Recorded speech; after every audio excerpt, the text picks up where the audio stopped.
Cannot publish stream. That's impossible. Hello, hello. Hello. Already there are technical difficulties, and I don't know if we are going to be on, but it is streaming as far as I should can just see. tell you that says this live video should start soon. Is that what it says? Well, I'm looking at it. It says today at 2 p.m. This live video should start soon, is what it says. Okay, well, it's got to be broadcasting somewhere. This fucking thing, you cocksucking cocksucker. Hey, easy now. No, it should. Oh, did I put the wrong time? You know what? Hold on. Go live now. We're still gonna get this done. Don't worry about it. Hey, I'm not fret, worried about fret. It. I say, fret not. Fret not, dear friend. Fret not, Billy. Let the mustache guide you. Oh my God, technical difficulties are so much fun. You see, that's when I said that we were gonna do Gonzo Radio, that's what I meant. It was just kind of like a frilly title to try to explain away the fact that it's just one bad thing after another. Hi, Billy, how are you? I'm great, buddy. How are you? I'm doing well, man. Glad to be back into the swing of things, and it looks like we have some champagne to pop today, as it is the first year anniversary of Run Out Groove. Yeah. Quite an accomplishment, I would say. Is that to say that you didn't think it was going to last this long? Hey, look, man, we're in the world of the modern music business. You never know what's going to last for however long that you're doing something. So, yeah, you want to believe that what you start, you're going to finish, but you never know. But you see there, what it is that you're doing is you're putting your credibility. No, you're not really putting your credibility on the line. One thing that I do a lot when I follow your social media, Billy, is I like the stats that you put together. Sure. I really wish like you would make bar graphs and shit. I'd even be comfortable with you putting a logo so that they know that it's from you, because numbers confuse me. But I like bars with colors.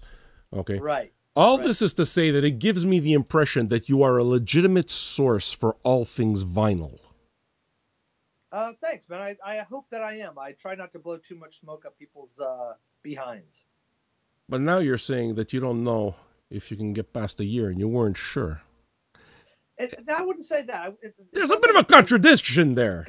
Come on now. It's not that I wasn't sure that we would get past the year. I think it's more about, hey, we had this crazy idea, and frankly, it was, you know him. I think you've talked to him via email, but Matt Block had this nutty idea of, hey, we could do this thing. We could make these records. We could look at the vaults. We could bring out these special things, and let's see if this is going to work. So we, pushed pretty quickly, and we asked for some help building a website. And we said, hey, we've got these things we want to do. We want to count down. We want to do voting. We want to do a store locator. We want to loop this back into physical record stores so that, once we sell out, people can go to stores and still get these records. And these were all things that we didn't have before. We hadn't done this before. We didn't have a website. We didn't have even the proof of the concept. So, you can start something like this, and then you hope that your proof of concept, your ideas are they good enough to carry you? And then you get the real rubber hits the road sort of experience, and you're like, oh, this works actually. I think. And now we're a year in. It's like, hey, this actually. Are you done talking? You don't mind if I have something to say? You better just jump right in. I just know we talked a little bit, and it seems like your wife. She did say that you were interrupting me a little bit last show. You understand? She didn't say that I was talking too much. She said that you were just like you interrupted right now. So I'm thinking that you married a pretty smart woman. Oh, very smart. The thing is I question her taste in men. That's where the problem starts coming into the picture. You see? Oh, I see. It's a good point. So, give me your impressions after a year. What is it? That's 12 records? No, because you released a couple of records outside the just monthly thing, right? You released the Soul record, the Christmas Soul record, and I think the MC5 was just a launch, and it wasn't based on any voting. By the way, folks, you can go to runoutgroovevinyl.com in order to vote right now on 3 titles. Little Richard is one of them, but he's going to try to sell me on others, because that's what Bill does. Bill. Well, look at that mustache, dudes. You need to buy yourself a 10-gallon hat. I should for the next show. This is a Billy mustache, not a Bill mustache. Fair enough. Now, what were we saying? You see, we ran completely off course. I'm trying not to interrupt you. I'm just letting you go. Yeah, that's always trouble because... have you ever owned any hounds as dogs, Billy? Do you own a dog? I do own a dog, yes. And she is part hound, in fact. She's part hound. Okay, the thing with hounds is you got to make sure that they're always fenced in because their nose is so powerful that it will run away. The dogs will run away. Now, I got 2 hounds, so I know that. I got a beagle and a basset hound. Yeah. A basset hound's not going to get under any fence, but the beagle's a scrawny little thing, and it's got a powerful nose, so it keeps getting lost. Right. I'm like the I'm like the basset hound of music. You got to keep me on track. Keep me fenced in, Billy. You're making this connection. I'm the basset hound of music. Well, let me just tell you real quick. The best way to keep track of your hounds is to buy a collar that actually has a GPS locator on it. Because that's what we have for our dog that is part hound. And then you won't need me to keep you on track. You'll know where to go because this will shock you and make you pay attention to what's going on your show. There are a myriad of problems with you. That's true. That's very accurate. So now, you started this entire thing, right? And with the record that I have in the background, actually, the MC5 comp, which was, I mean, amazing. And my first MC5 record, I think I admitted that the last time. I'm embarrassed. I want another one. I want others. Of course, I want Kick Out the Jams and all of them. From that to, I believe Ministry is now at the end of the pre-order, and Solomon Burke is going to be shipped pretty soon. Actually, you've got that flipped a tiny bit. Flipped? Ministry was the last project, and we actually are producing 1,656 of those. Yeah. And each LP is its own color that was chosen by the fans. We ran a little fun thing on the Facebook to ask them what colors they wanted. LP 1 is going to be a solid turquoise with a tiny bit of black and white, and then LP 2 is going to be it's a clear base with a little bit of solid turquoise and a little bit of solid black, and kind of you get that smoky look on the clear one, and you get sort of more of a marbled on the solid one. But up for voting right now, not voting, excuse me, up for pre-order right now. Taking orders right now, ends on the 6th, actually, is the Solomon Burke record. And that's some Atlantic sides from 62 to 65. Great stout and tip-on jacket. Fantastic record pressed over our friends at Record Industry in the Netherlands. And yeah, it sounds great. Actually, I should say, for your peoples out there, sorry about clogging up your camera. I have test pressings right here. I've got one that's actually Lou Johnson. I've got one that's actually the Solomon Burke. So if you want to, Sam, in your however you do your magic, give one of these away as a prize. They can choose which one they want. The Lou Johnson, that's a record that's coming. It's not even anywhere you can get yet. And there's a Solomon Burke record that's actually up for order right now, and we'll give them we'll give out a little test pressing. I don't have a Lou. All I'm saying is I don't have any Lou Johnson records. I don't have any test pressings. Here you are. You're giving away this stuff to these fucking strangers. You don't know what's already been put in the mailbox to you, Sam. Oh.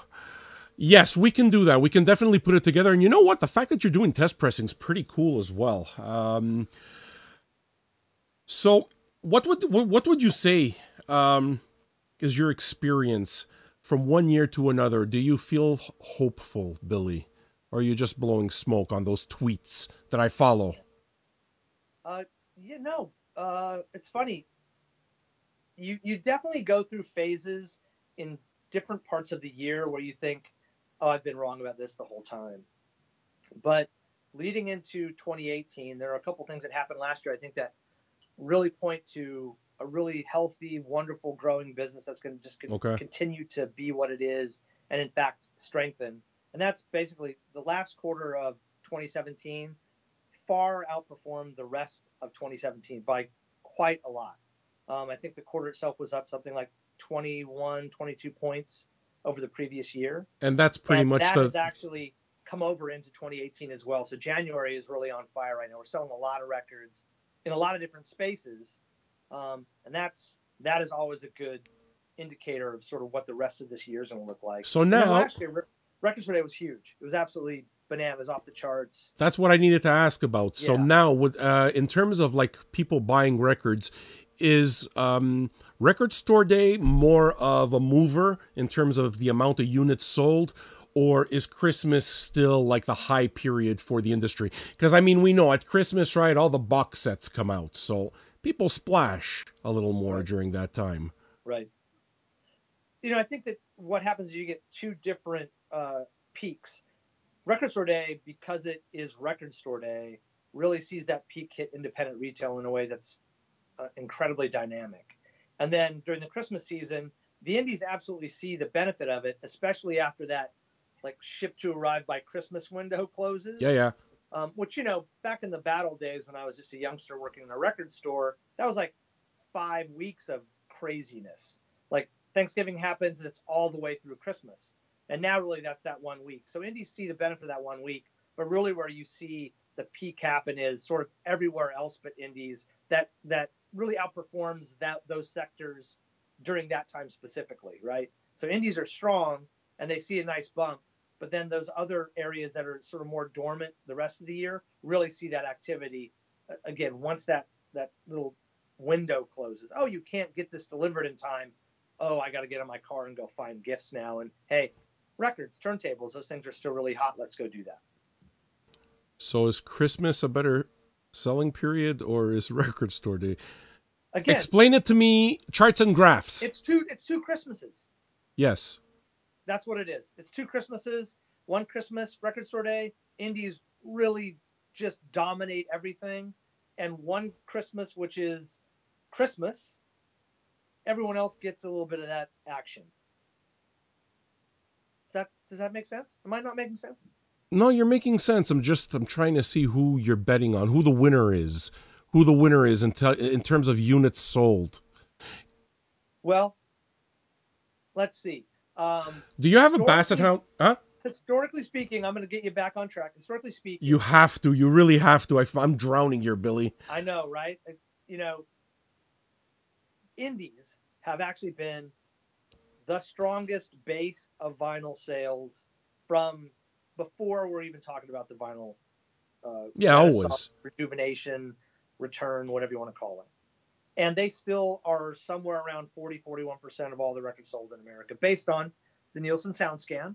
Looking at other metrics, it's much higher. Yeah. They certainly sell a lot of things that don't have barcodes and that are local musicians and local releases. So you know their business is even stronger than what it is. And that has come down over the last decade, but it still is this, it's like a base that just doesn't go away. And so they're 40% of the market, they're 40% of the market.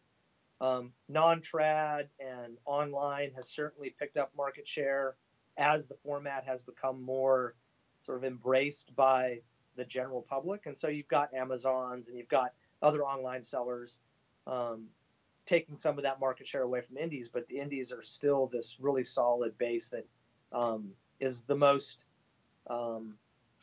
stable foundation that we have in the business. Yeah, still very, very driven by those exclusive titles. And as much as people say negative things about Record Store Day, I find it's just, listen, any reason to be getting this music out there counts for something.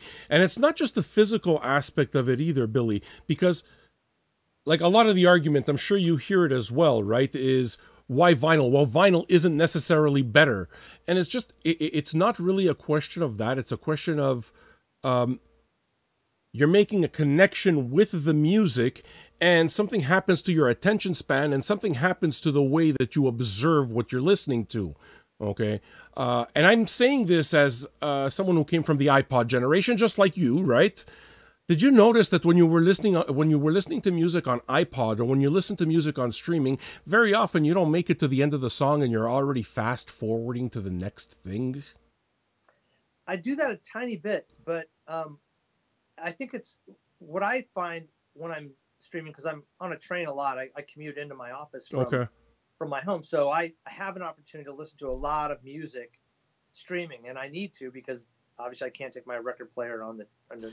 Makes I guess sense. I could. That would look kind of funny, but so what I find is it's not that I can't get through a song. It's that I'll play a record that I want to listen to, or an album that I want to listen to on the phone, and then it'll be like, oh, that's not the right mood for what this is right now. And so I'll jump between all those until I find the thing that works, and then I'll stay with that and listen through to the end. But what I find is, back when records were the format, you really tried to keep a record like under that 45-minute threshold, because that's what the medium can hold on 42 minutes, right? 42 is perfect. It's like really 40 minutes would be great, and when you look at a lot of those classic, fantastic records that are a part of your DNA, they're all that sort of length and range. So what I find is, because newer records don't limit themselves based on that, I will get to the point in listening to an album that's longer than that and realize, okay, I'm done listening to this. I don't have, it's like 45 minutes is also my attention span. Fair enough. Actually, you really, I think, nailed one of the things that matters so much to me about vinyl.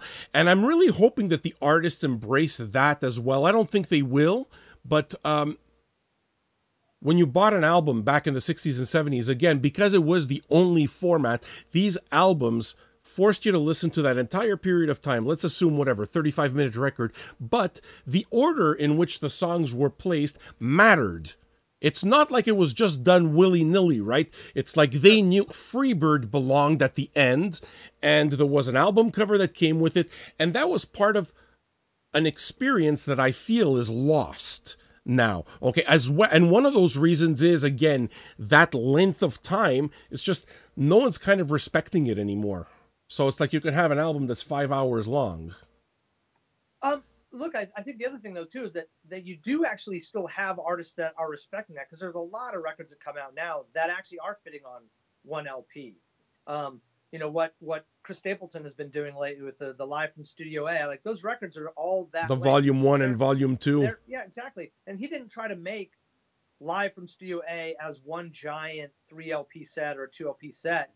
He actually decided, like, let's make these be like this amount of time. Let's sort of honor what that is.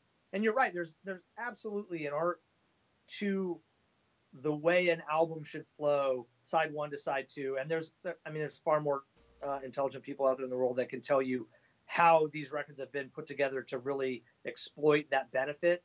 You Google it. There's plenty of scholarship on it, and there is absolutely an art to doing it right. And that's sort of what, when you think of the classic A&R position that someone would have, a lot of it had to do with like working with the artist to make sure that all flowed like you want it to flow. Absolutely. Yeah, well, algorithms have kind of taken over, it seems, the listening habits of a lot of people. And I mean, I don't bemoan an old time because, it's like the steam engines, we don't need them anymore.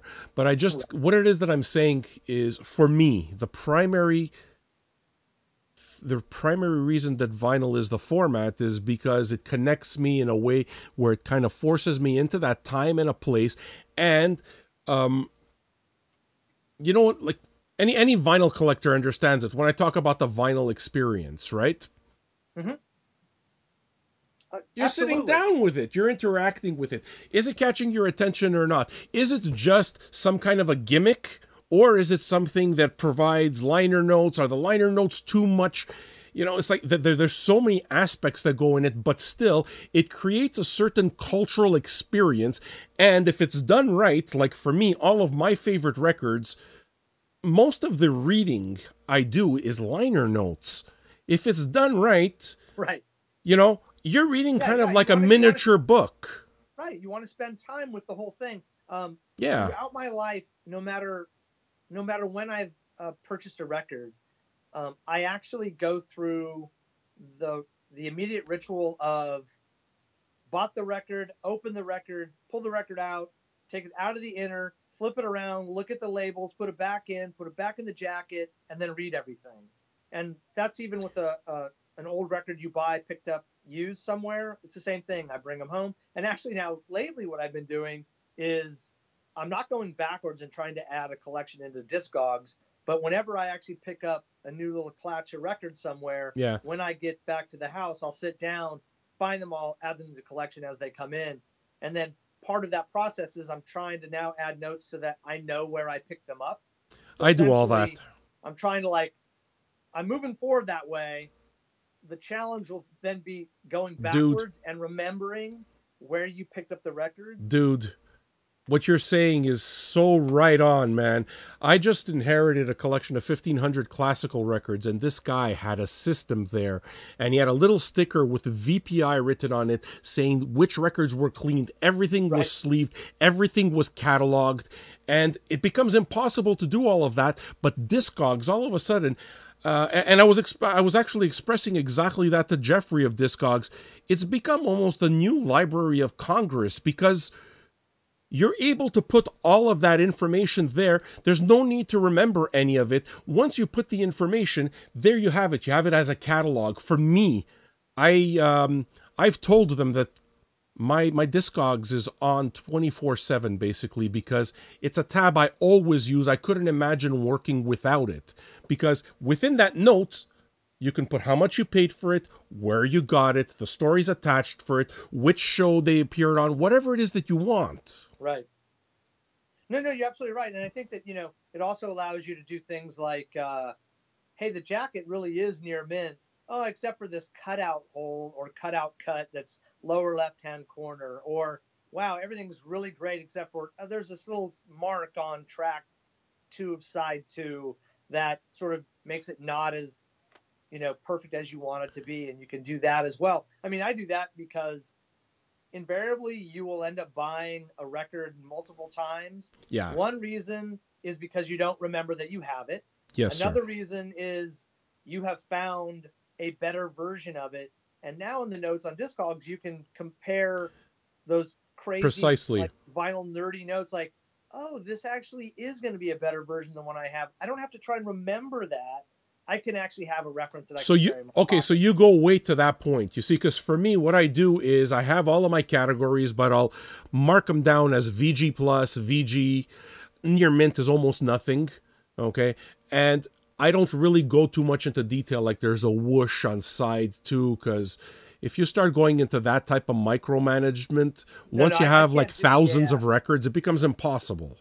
I can't do individual sounds or like, oh, this track's a little noisy, but if there's something physically that you can actually see, I'll add to a note or something. But typically, it has to be something you can really visually see. And obviously, then once you play it, whether or not you get something, because that's the funny part about records. Like you can get a record that looks horrible, and you put it on, and for whatever reason, those old 50s and 60s records, it man, just plays fine. Absolutely, and it looks. Other times, absolutely. You'll have a record that looks perfect. You'll put it on, it's like, this record is ruined. Someone played a dull needle on this record I've got a Willy Bobo record like that, dude. Spanish Grease. Side 2, unlistenable.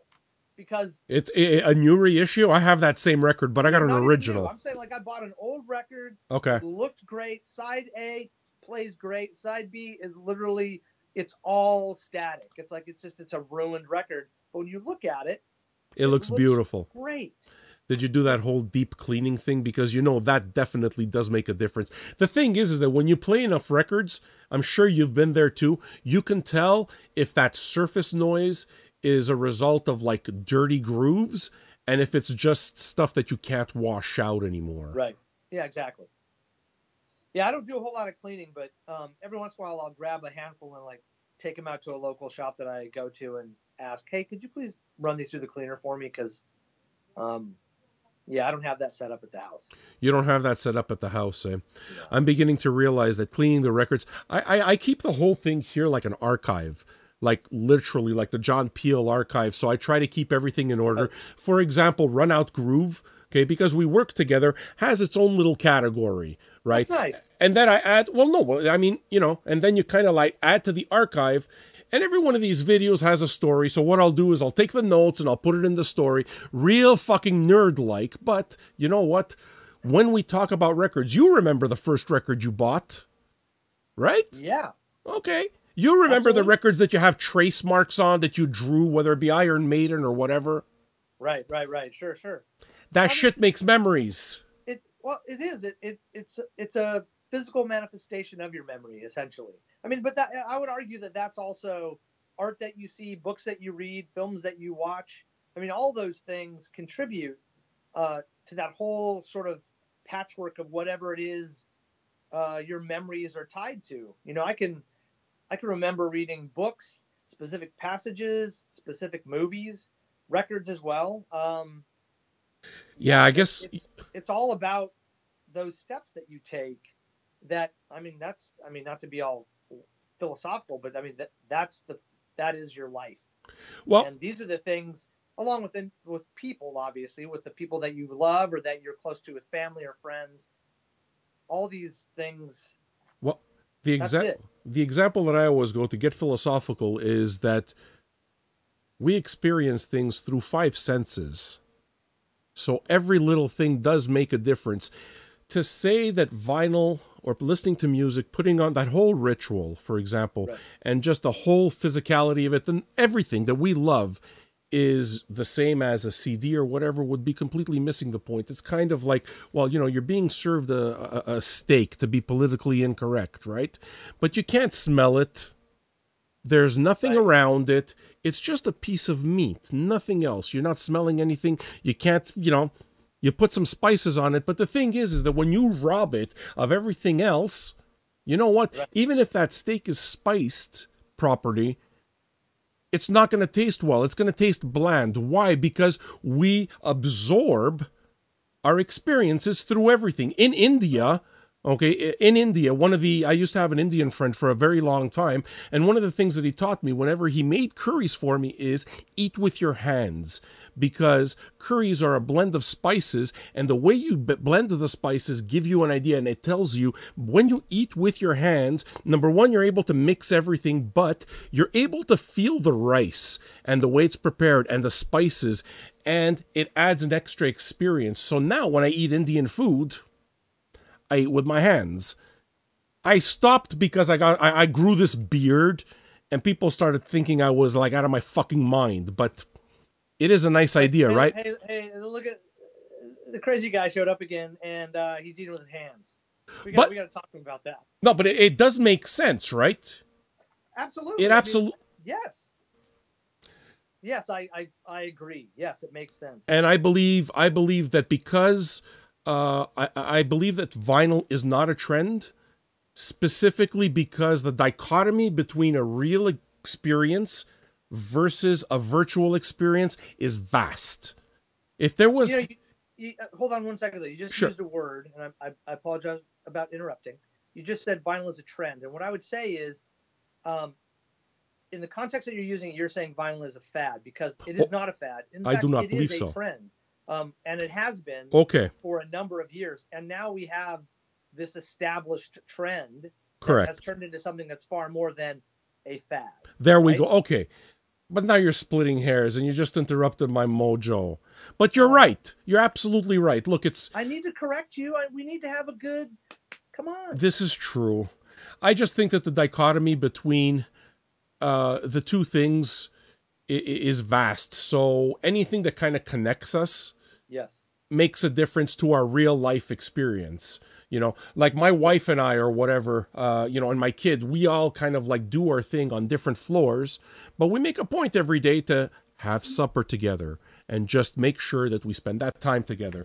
And vinyl binds. And a community like Vinyl Junkies, I just have to make sure my TV doesn't go off. And a community like Vinyl Junkies brings these stories together, you know, and this stuff that you and me are doing together, fuck, why are we doing it, man? It's in celebration of music. Right. It's like having a passion for something that you really want other people to feel, wow, this isn't just some, hey, it's culturally this, or it's flash of the pan that. It's like, no, there's a real community about this. And certainly, like, when you take that out into the physical world, you know, it's strange that we're doing this the way we are. You know, we're talking on a Facebook Live thing, and people can watch this after the fact. And the reality is that all these initial connections that we make in a record store. You walk in, you talk to the people that you see on a regular basis, you make connections, you get updates about your families, they're your friends, and it's also a conduit into all this music that you know, you've never heard of before, and that you've just been exposed to, that changes sort of almost maybe the course of your own life. Like here you are, you walk into a place, you get turned on to something, and all of a sudden everything's different. You can't. I don't know. I just think that's what makes it so special. That happens several times every year because there's always something that you don't know. There's always something that you're rediscovering. Right. That's why it'll just never, ever, ever, ever get old, man.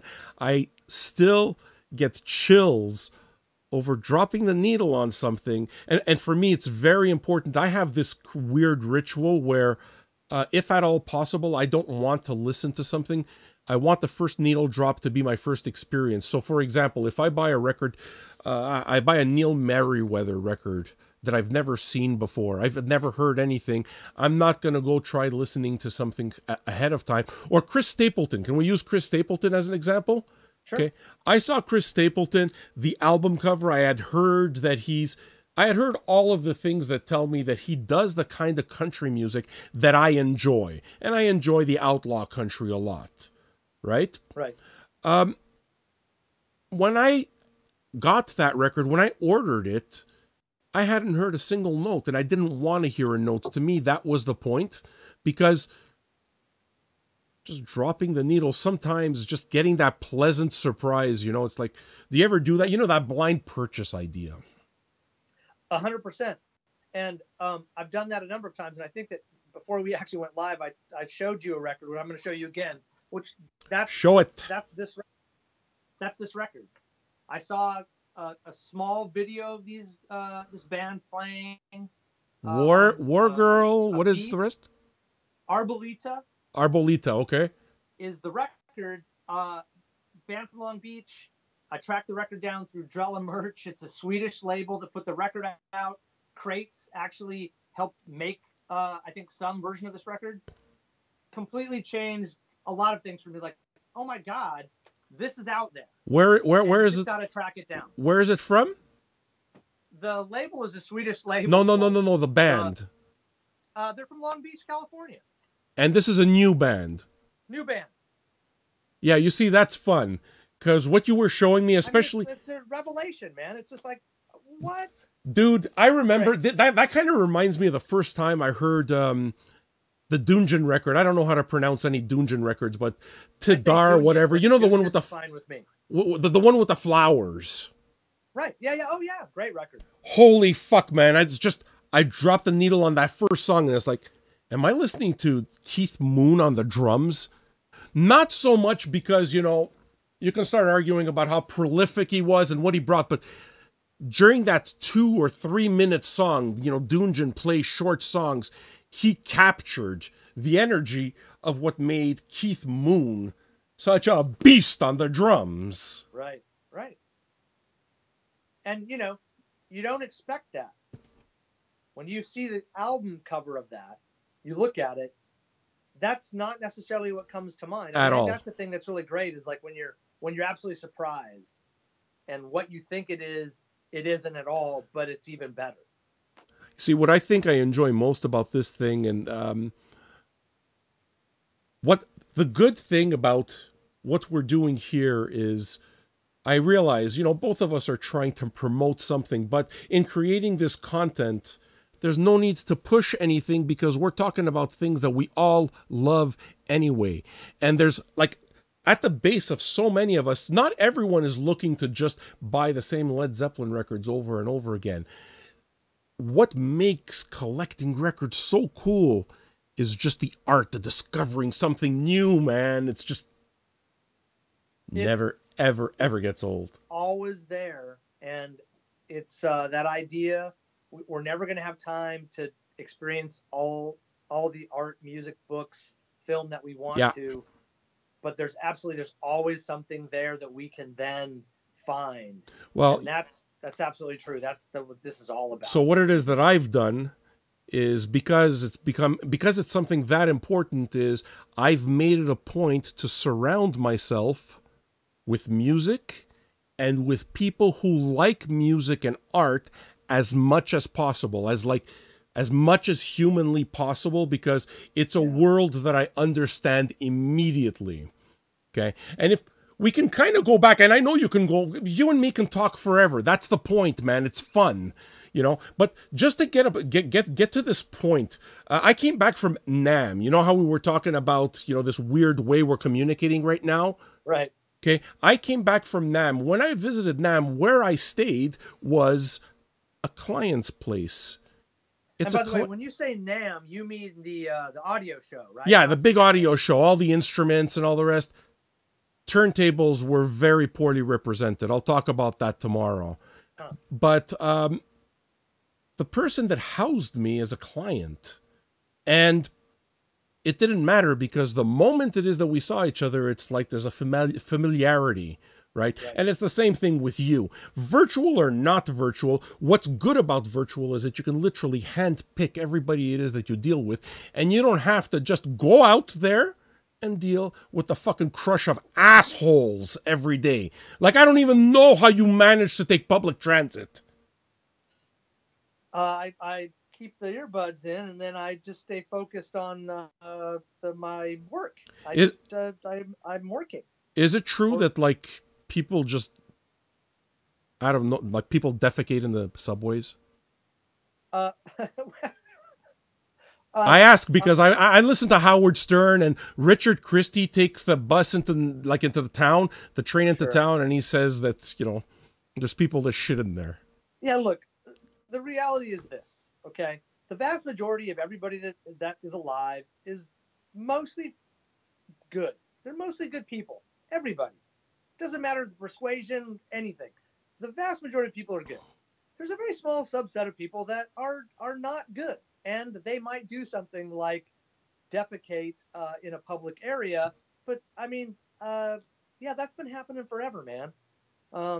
Wait, listen, dude, I've been thinking... Any more than it I'm just saying. I'm just saying. I've taken metros. I mean, look, you know, you get stuck somewhere on a public bus, and you've got to go, or on a subway, and you can't hold it anymore. I mean, what are you going to do? Can I share a fucking traumatic experience with you? I was coming back from a record store. On top of that, I was on one of my regular digs. It traumatized me. Okay.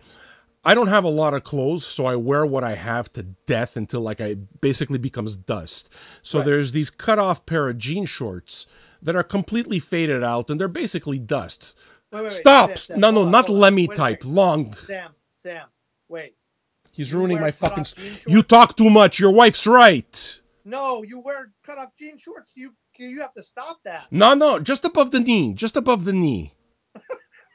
So what I do is I give him just a little bit. I tease them with desire. And what I do, you know what the secret is?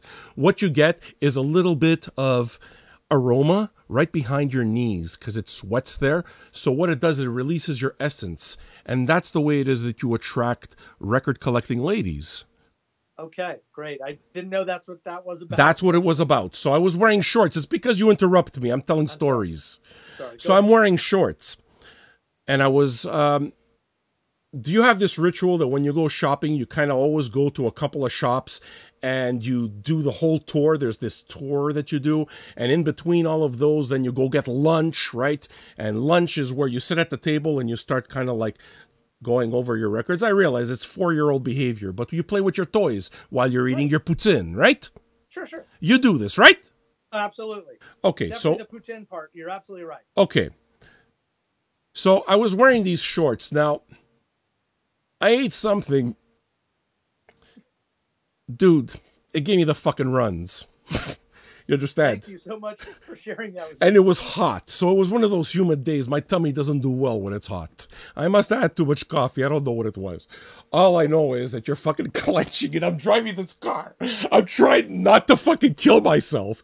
I gotta get to a toilet. I wind up fucking pulling in. There's this Thai restaurant.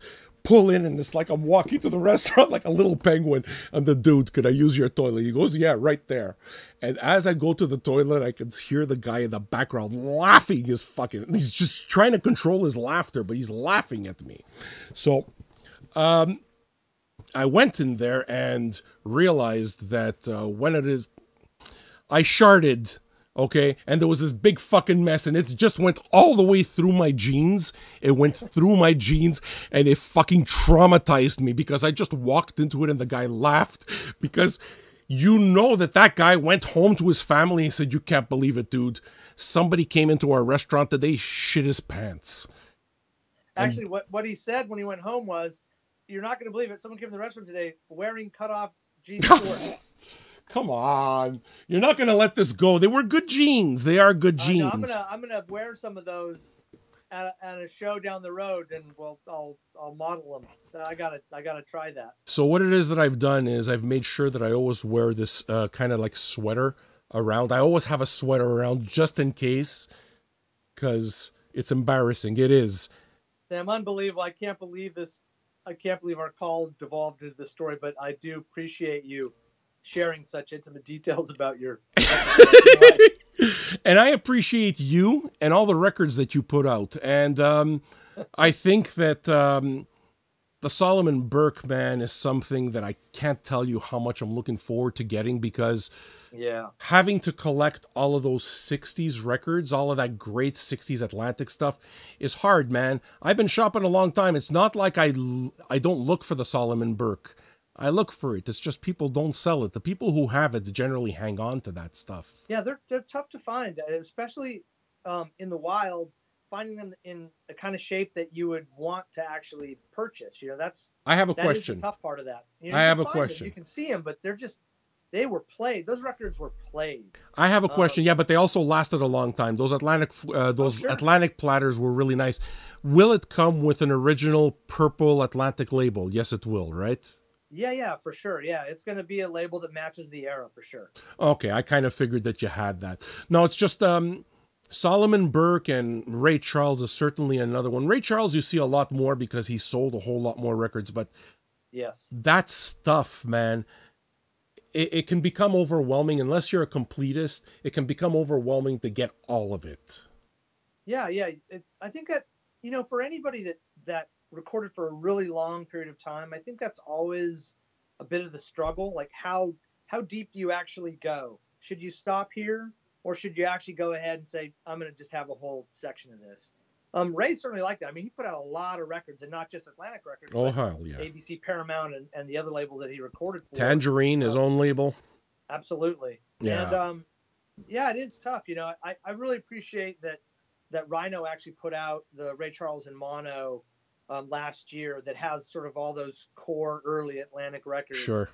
Did a great job. The jackets are beautiful. The records are beautiful. It's a really nice set. Yeah, I have. And that kind of gives you a snapshot of like, hey, here's a nice segment of those that will sort of answer a lot of that Ray Charles need there, you know. Which I hope our Solomon Burke record does the same thing. Frankly, those 62 to 65 sides, and put in a compilation like this hasn't been issued before, at least not for a very long time. So, yeah. You mean the Solomon Burke?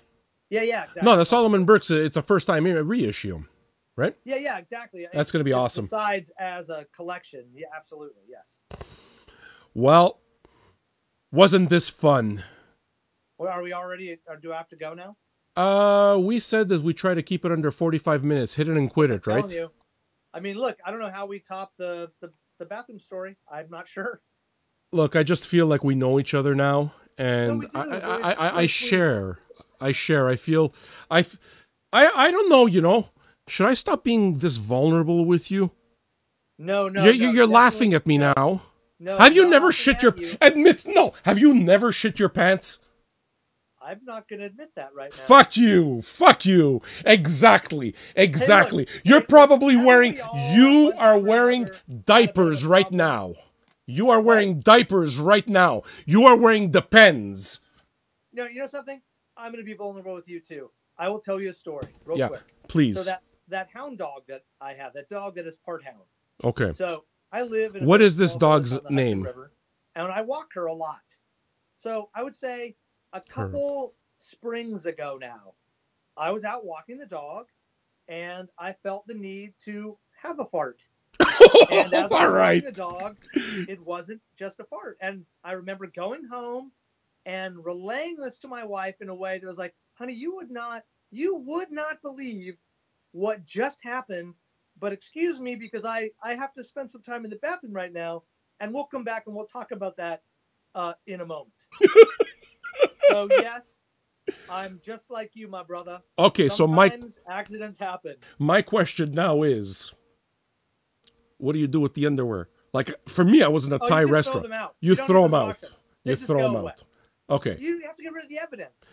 Come on. But once you've been married a certain amount of time, you gotta start getting comfortable with each other's skid marks. Oh, you have to. I'm not worried about my wife knowing. It's more about like these are going to be thrown away because no one else can ever know.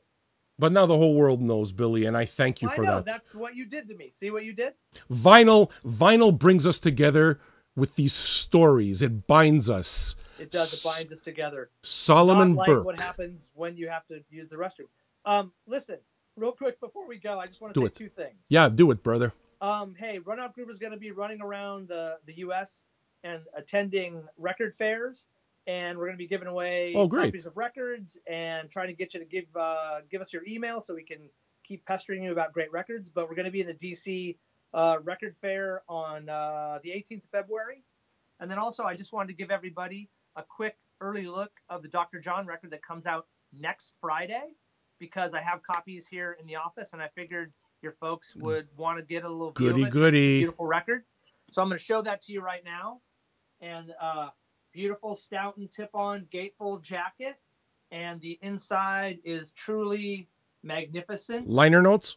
Liner notes, you better believe we've got a couple things in here. We've got a couple inserts that have liners and information on the doctor. And then we also have a cool little thing that we did with New Orleans-based magazine Offbeat that gives you a little more love for the Dr. John.